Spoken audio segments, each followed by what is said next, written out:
अर्थव्यवस्था पर चोट पहुंच रही है। इतना भारतीय जनता पार्टी की विदेश नीति असफल दिखाई दे रही है। टैरिफ होगा, 50% टैरिफ होगा तो विकास की पूरी तरह से पोल खुलती है। और वाकई तो ये 100 दिरहम 1300 रुपये का था और आज की तारीख में ये 100 दिरहम 2300 रुपये का 22। ये ऐसे नहीं होता मित्रों, मैं शासन में बैठा हूं, मुझे मालूम है इस प्रकार से रुपया इतनी तेजी से गिर नहीं सकता। नमस्कार, आदाब दोस्तों, हमारा नाम है आजाद और आप देख रहे हैं आजाद बुल। आपने कई लोगों से ये जुमला सुना होगा, चाय की टपरियों पे ये बात सुनी होगी। लोग आपस में कहते रहते हैं क्योंकि वो व्हाट्सएप यूनिवर्सिटी से पढ़ के आते हैं, वहीं से सारा ज्ञान उन पर उड़ेला जाता है। वो कहते हैं कि देश ने बहुत तरक्की कर ली है। ये बात और है कि प्रति व्यक्ति आय में हम लुढ़कते हुए चले जा रहे हैं। वे कहते हैं कि देश का पूरी दुनिया में डंका बज रहा है, विदेशों में दूसरे देशों से हमारे संबंध बहुत अच्छे हो चुके हैं।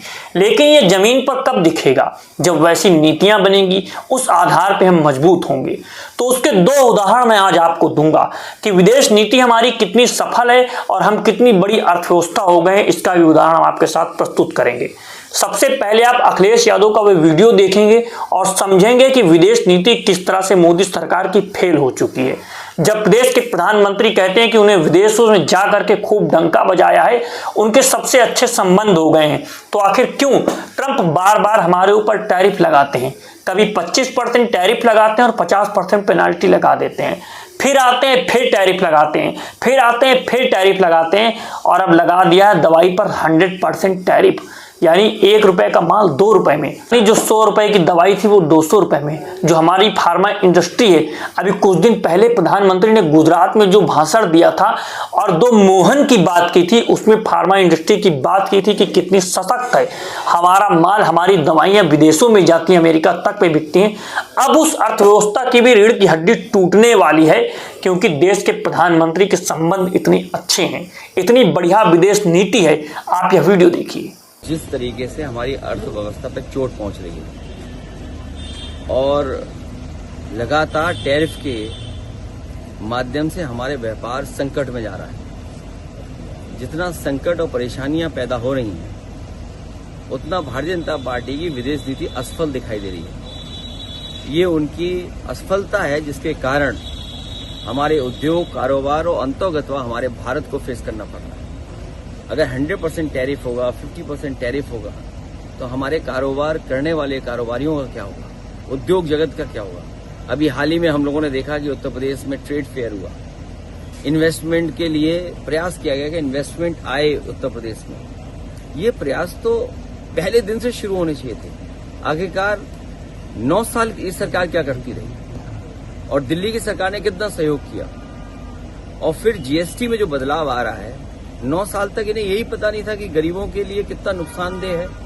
और जिस तरह का जीएसटी लागू हुआ है, बहुत सारे व्यापारी, बहुत से काम करने वाले कारोबारियों को समझ में नहीं आ रहा है कि अंततः क्या होगा जीएसटी का। एक हाथ से जीएसटी कम कर रहे हैं, दूसरी तरफ जीएसटी बढ़ा रहे हैं, मुनाफा कम नहीं हो रहा है।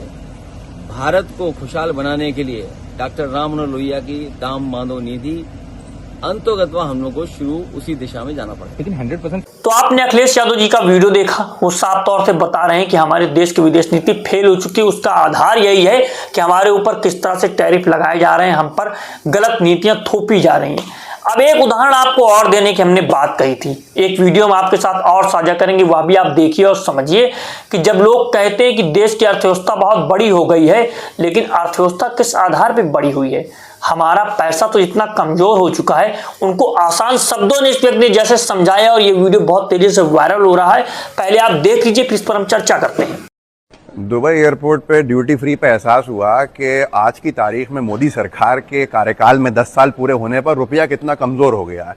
ये दिरहम है, 100 दिरहम का नोट है, और ये 100 दिरहम का नोट मनमोहन सिंह जी की सरकार, जब कांग्रेस की सरकार हुई थी 2014 में तक, तो तब ये 100 दिरहम का नोट ऑलमोस्ट 1300 रुपये का था एक्सचेंज, और आज की डेट के अंदर ये 100 दिरहम का जो नोट है ये 2300 रुपये का है बराबर में। तो आप सोच सकते हैं विकास का क्या हाल है। ये एक दिरहम है, ये लगभग 23 रुपये का है, अब तब 13 रुपये का था। तो एक्सचेंज रेट में अगर आप अंदाज़ा लगाएं तो विकास की पूरी तरह से पोल खुलती है, और वाकई में विकास पागल हो गया जैसी जो नारे थे वो साफ समझ में आते हैं। तो ये है रुपये की आज की हालत, जो उम्मीद है कि आगे और मजबूत होगा, ऐसे गिरेगा नहीं। लेकिन जो लोग कहते हैं विदेश में डंका बज रहा है, तो उनको यही बताना चाहिए कि ये 10 साल पहले जब मनमोहन सिंह जी की सरकार कांग्रेस की थी, तो ये 100 दिरहम 1300 रुपये का था, और आज की तारीख में ये 100 दिरहम 2300 रुपये का 2265 रुपया। अगर आपने 10 साल पहले कोई प्लॉट खरीदा होता देश के अंदर, तो उसकी कीमत शायद 20% बढ़ी होगी, लेकिन अगर आपने दिरहम ले लिए होते तो शायद उसकी कीमत दुगनी हो जाती। तो यह है विकास, और इसके ऊपर ज़्यादा लोगों को जागरूक तो करना चाहिए ताकि हम भी मजबूत हो सके, हमारा देश भी मजबूत हो सके। आपने वीडियो में देखा कि युवक ने साफ तौर से दिखा दिया कि हमारा डंका किस आधार पे बज रहा है, और जो मनमोहन सिंह को मौन मोहन कहते थे, उनकी नीतियों की आलोचना करते थे, जो चीज उनके कार्यकाल में इतनी सस्ती थी 13 रुपए उसकी, आज वो 23 रुपए हो गया। कितना हाइप हो गई है दुनिया, कितना ज्यादा बढ़ चुकी है, किस आधार पे लोगों के पैसे मजबूत हो गए हैं और हमारा पैसा कितना पतला हो गया है। प्रधानमंत्री की भाषा में जब वो कहते थे कि पैसा ऐसा नहीं गिरता है, कैसे गिरता है हमको सब पता है, सारे मीम आपने देख रखे हैं, सारे भाषण आपने प्रधानमंत्री के सुन रखे हैं, उसी आधार पे अब कारी चीजें देखी जा रही हैं और जनता समझ रही है कि किस आधार पे उसको बेवकूफ बनाया जा रहा है। गोदी मीडिया में प्रोपोगंडा रचाया जाता है कि देखिए विदेश नीति कितनी सफल हो गई है, लेकिन आप जहां कहीं भी जाएंगे विदेश में किस तरीके का डंका बज रहा है और किस आधार पे हमारा पैसा गिरता हुआ चला जा रहा है, लुढ़कता हुआ चला जा रहा है। लेकिन ये ऐसे नहीं होता मित्रों, मैं शासन में बैठा हूं, मुझे मालूम है इस प्रकार से रुपया इतनी तेजी से गिर नहीं सकता। अरे ये नेपाल का रुपया नहीं गिरता है, बांग्लादेश की करेंसी नहीं गिरती है, पाकिस्तान की करेंसी नहीं गिरती, श्रीलंका की करेंसी नहीं गिरती, क्या कारण है हिंदुस्तान का रुपया पतला होता जा रहा है?